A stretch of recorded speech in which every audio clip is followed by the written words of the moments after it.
呢度係007畢生向往嘅勝地，創下許多個澳門第一，更係澳門博彩業嘅起點。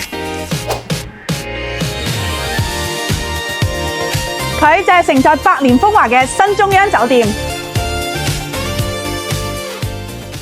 酒店原名總統酒店，1928年開業，地處澳門歷史城區中心位置，澳門嘅第一座摩天大樓，享有葡萄牙帝國最高酒店嘅美譽，仲係首間設有升降 lift 嘅酒店。時鐘為輪盤設計，別致有新潮，亦係澳門首間內設雙層賭場嘅奢華場所。我見到呢幅畫都好特別，可唔可以幫我介紹下？好啊，咁先介紹下呢幅畫先啦。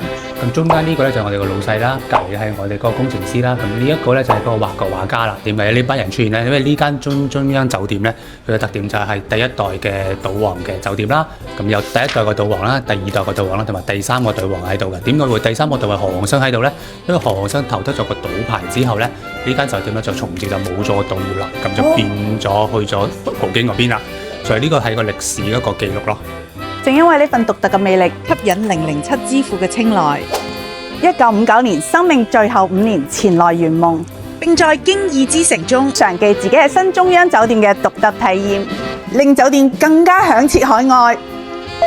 酒店設計暗藏心思，不同樓層對應不同年代，20年代嘅懷舊，30年代嘅底蘊，40年代嘅優雅。更係將中葡、南洋同嶺南文化巧妙融合，點可以少咗碧麗宮？老澳門人嘅集體回憶，一步入內滿係歲月溫柔，經典不變，美味換新。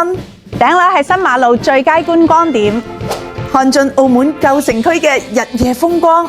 你睇大三巴，更有免費專用嘅電梯直達頂樓，真係貼心又方便。